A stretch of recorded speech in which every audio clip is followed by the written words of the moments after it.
Shri Gayatri tours and travels Chardham యాత్ర complete travel plan. ఇప్పుడు UTV screen మీద ఒక విజువల్ ప్లే చేస్తాం.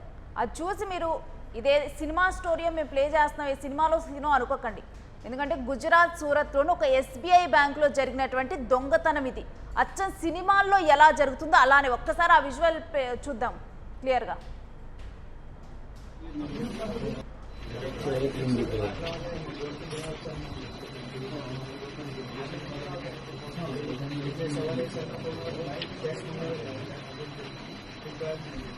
मैनेजर साहब તમે રહેવા દો, તમારે શું જરૂર છે? અહીંયાથી જે કઈ ફોટો વિડીયો લે છે એમાંથી પોલીસ સિવાય કોઈને મોકલવાનું નહીં. એટલે તમને ખાસ કહી દીધું ડિલીટ મારી દેવું, ડિલીટ કરી દો. તમે ડિલીટ ના કરો.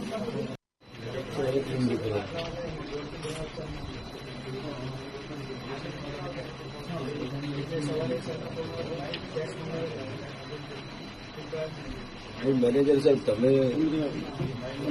તમે રહેવા દો, તમારે શું જરૂર છે? અહીંયાથી જે કઈ ફોટો વિડીયો લે છે. చూస్తూ ఉన్నారు కదా ఫుటేజ్. ఇది సినిమాల్లో కాదు అంటే మీరు నమ్ముతారా? అచ్చం సినిమాలో జరిగినట్లుంది. కానీ ఇది ఒక బ్యాంక్ సీసీటీవీ ఫుటేజ్లో రికార్డ్ అయినటువంటి విజువల్స్.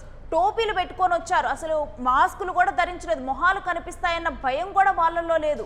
మాస్కులు కూడా పెట్టుకోకుండా టోపీ పెట్టుకొని ఒక బ్యాగ్ తగిలించుకొని వచ్చారు, గన్స్ పెట్టుకొని వచ్చారు, అక్కడ ఉన్నటువంటి బెదిరించారు, అక్కడ ఉన్నటువంటి కస్టమర్లను పక్కకు తోసేశారు, అక్కడ ఉన్నటువంటి డబ్బును దొంగతనం చేసుకొని వెళ్లారు. గుజరాత్ సూరత్లోని ఎస్బీఐ బ్యాంకులో వరాచా ప్రాంతంలో పట్టపొగలే రెచ్చిపోయారు. చూస్తున్నాం కదా, 1 గంట తరువాత అంటే బ్యాంక్ సిబ్బంది లంచ్ చేసేసి వచ్చి ఇంకా అక్కడ ఉన్నటువంటి కస్టమర్లకి ఇంకా వాళ్ళకి ఏం కావాలి అన్నది కూడా చూస్తూ ఉంటారు. ఆ సమయంలో వచ్చారు. వచ్చిన తర్వాత 2 అవుతుంది కరెక్ట్గా కూడా. అప్పుడు 1 గంట 54 నిమిషాలు దాటింది. ఆ సమయంలో కరెక్ట్గా టైం చూసుకొని వచ్చారు. గన్స్తో బెదిరింపులకు దిగుతూ క్యాష్ ఎత్తుకొని వెళ్లారు వీళ్ళందరూ. దాదాపు 50 లక్షలకు పైగా డబ్బును లూటీ చేశారు. ఏప్రిల్ 27వ తారీఖు 2 గంటల సమయంలో ఈ దొంగతనం జరిగింది. ఇక 6 దొంగలు చోరీకి పాల్పడినట్లు సీసీ కెమెరాలో రికార్డ్ అయింది. బ్యాంకు సిబ్బంది కస్టమర్ల తలల మీద గన్స్ పెట్టి వారి నుంచి ఫోన్లు లాక్కొని బెదిరింపులకు దిగారు. వాళ్ళెవరికి ఫోన్లు చేయకుండా ముందుగానే ఫోన్లు లాక్కున్నారు. ఇంకా బ్యాంకులో సెక్యూరిటీ అలారం ఆఫ్ చేసి మరీ దొంగతనానికి పాల్పడ్డారు. అంటే వీళ్ళు ముందుగానే అక్కడికి వచ్చి రెక్కీ నిర్వహించి ఏ సమయంలో అక్కడ ఏ సమయంలో సిబ్బంది ఉంటారు, ఏ సమయంలో మనం దొంగతనం చేయడానికి వీలుగా ఉంటుంది, ఇవన్నీ కూడా ఒక బేరీజ్ వేసుకున్న తర్వాత వీళ్ళు కరెక్ట్ టైం చూసి వచ్చినట్లుగా తెలుస్తోంది. ఇక ఎందుకంటే మనకి మధ్యాహ్న సమయంలో వేసవికాలంలో చూస్తే ఎక్కువ మంది కస్టమర్లు కూడా ఉండరు. ఈవినింగ్ టైంలో ఎక్కువ మంది కస్టమర్లు ఉంటారు, కానీ మధ్యాహ్నం సమయంలో కొంచెం స్తబ్దుగానే ఉంటుంది బ్యాంకు. ఇక చోరీ తర్వాత స్పోర్ట్స్ బైకుల మీద వెళ్ళిపోయినట్టు వీళ్ళు తెలుస్తోంది. సోషల్ మీడియాలో ఇప్పుడు ఈ సీసీటీవీ ఫుటేజ్ వైరల్గా మారుతోంది. ఇక ఈ రకం దొంగతనం మాత్రం సంచలనం రేపింది. ఇక ఈ అంశం గురించినటువంటి డీటెయిల్స్ మా కొలీగ్ సిరాజ్ అడిగి తెలుసుకుందాం. సిరాజ్, ఈ దొంగతనం అంటే చూస్తే గనక కనీసం మాస్కులు కూడా పెట్టుకోకుండా ఆ దొంగలు వచ్చి దొంగతనం చేస్తారంటే ఒక భయం లేకుండా ఈ దొంగతనం జరిగినట్లు అనిపిస్తోంది. ఖచ్చితంగా రేణు, మీరు అన్నట్లుగా సూరత్ లో ఉన్నటువంటి ప్రధానంగా వరాచా చౌక్ లో ఉన్నటువంటి state bank of India branch కి సంబంధించి నిన్న జరిగినటువంటి దొంగతనం మాత్రం కొంతవరకు రెకంపలు రేపుతుందని చెప్పుకోవాలి. ఆల్మోస్ట్ దొంగలు బ్యాంకు లోపలికి రావడం, ఆ లోపలికి వచ్చినటువంటి భయం మొత్తం కూడా ఒక సినిమాటిక్ లెవెల్లోనే సాగినటువంటి భయం కనబడుతుంది. ఎక్కడ వారి మొహాల్లో భయం కానీ, లేకపోతే మేము పట్టుబడతాం కదా, మేము ఒక దొంగతనం చేయడానికి వచ్చాం కదా అనేటువంటి భావన కూడా ఎక్కడ వారిలో కనబడట్లేదు. ప్రధానంగా దాదాపు 52 లక్షల వరకు కూడా చోరీ చేసి అక్కడికి వెళ్ళిపోయారు. ఒక్కసారి బ్యాంకులోకి రావడం, బ్యాంకులో ఉన్నటువంటి కస్టమర్ల దగ్గర ఉన్నటువంటి సెల్ ఫోన్స్ తీసేసుకోవడం, ఆ సిబ్బంది మొత్తాన్ని కొంతవరకు పక్కన కూర్చోబెట్టడం, సో ఇలాంటి చర్యకు పాల్పడడం జరిగింది. ఈ ఘటన మాత్రం కొంతవరకు సూరత్ లో ప్రకంపలు రేపుతూ ఉన్నటువంటి పరిస్థితిని మనం చూస్తున్నాం.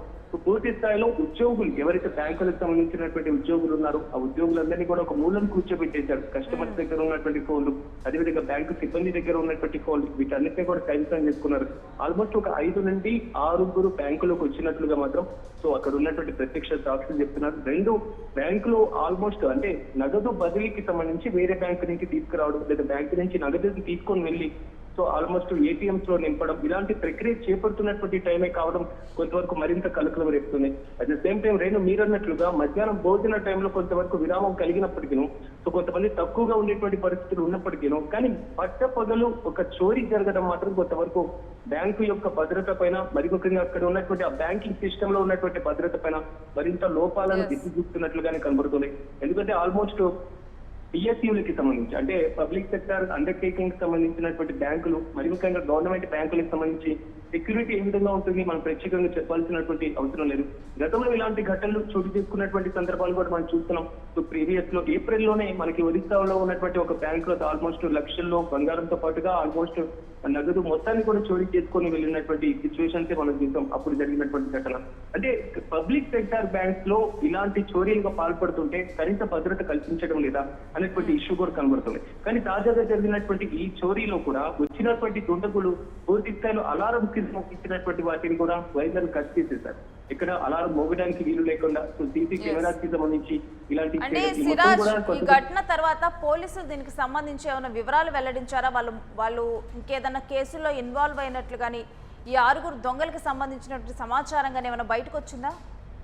అయితే మనకు అందుతున్నటువంటి సమాచారం ప్రకారం వారి యొక్క వివరాలను ఇప్పటివరకు అయితే పోలీసులు వెల్లడించలేదు. కానీ బ్యాంకింగ్ కి సంబంధించినటువంటి దొంగతనం జరిగినటువంటి తీరుతెన్నులను అయితే పోలీసులు వివరించడం జరిగింది. ఇది పక్కా ప్లాన్ తోనే జరిగింది. పక్కా ప్లాన్ తోనే ఆ దొంగలు బ్యాంకులో చొరబడ్డం కానివ్వండి, సో వాటిని పూర్తి స్థాయిలో కైవసం చేసుకున్నటువంటి అంశం కానివ్వండి, అక్కడ ఉన్నటువంటి వారిని ఎక్కడికక్కడ కంట్రోల్ చేసినటువంటి విధానం కానివ్వండి, ఆ మొత్తం బ్యాంకు లోపల ఉన్నటువంటి సిస్టమ్ మొత్తాన్ని కూడా వారి పూర్తి స్థాయిలో అంటే వారి అండర్టేకింగ్ లో తీసుకున్నటువంటి పరిస్థితులు కానివ్వండి, ఈ మొత్తం చూసుకున్నప్పుడు ఆల్మోస్ట్ వీరు పక్కా ప్లాన్ తోనే వచ్చారు. 1-2 రోజులకు పైగా ఆ బ్యాంకుకు వస్తూ వెళ్తూనే ఉన్నటువంటి పరిస్థితులు. సో ఎప్పుడు బ్యాంకింగ్ కి సంబంధించి తాకిడి తక్కువగా ఉంటుంది, కస్టమర్లు ఎప్పుడు తక్కువగా ఉంటారు. సో బ్యాంకింగ్ కార్యకలాపాలు కొనసాగుతుంటాయి. దానికి తోడుగా వీరు ఏదైతే ఈ వరాచా బ్యాంక్స్ కి సంబంధించి కూడా ఎక్కువగా తాకిడి ఉండేటువంటి అవకాశం లేదు. చాలా కస్టమర్స్ తక్కువగా ఉండేటువంటి అవకాశం ఉంటుంది. బయట ట్రాఫిక్ కూడా తక్కువగా ఉండేటువంటి అవకాశం ఉంటుంది. సో ప్రీ ప్లాన్ గా మాత్రమే వీరందరూ చేసినటువంటి పరిస్థితి కూడా కనబడుతుంది. 2 ప్రాథమిక విచారణలో అయితే మాత్రం పోలీసులు బ్యాంకింగ్ కి సంబంధించినటువంటి భద్రతా లోపాలను కూడా ఎత్తి చూపుతున్నటువంటి వైనం కనబడుతుంది. ఎందుకంటే దోపిడీ జరిగినటువంటి సమయంలో బ్యాంకులో ఏదైతే గార్డ్స్ ఉంటారో సెక్యూరిటీ గార్డ్స్ ఆయన లేనటువంటి పరిస్థితి కనబడింది.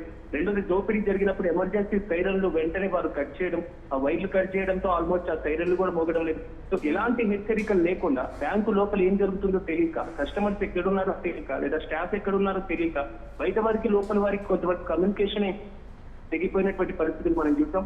ఆల్మోస్ట్ 5 దొంగలు లోపలికి వెళ్లి ఇంత పూర్తి స్థాయిలో ఇంత రచ్చరచ్చ చేశారు అంటే సో బ్యాంకింగ్ సిస్టమ్ మీద మాత్రం కొంతవరకు క్రియాశీలకంగా మారుతున్నటువంటి పరిస్థితులు. ఇక్కడ ప్రధానంగా మనం ఒకటి చూసుకోవాలి, పిఎస్యు బ్యాంకులకు సంబంధించి సీసీటీవీలు కానివ్వండి, లేకపోతే అలారమ్స్ కానివ్వండి, సెక్యూరిటీ గార్డ్స్ కానివ్వండి, లేదా ఎమర్జెన్సీ రెస్పాన్స్ టీమ్ కానివ్వండి, వీటి మీద పదే Reserve Bank of India PSU బ్యాంకులకు పదే చెప్తూనే ఉంది, వీటన్నిటిని మెయింటైన్ చేయండి, మీరు ప్రభుత్వంతో ప్రజలతో నిరంతర పర్యవేక్షణలో ఉంటారు, నగదు చలామణి జరుగుతూ ఉంటాయి.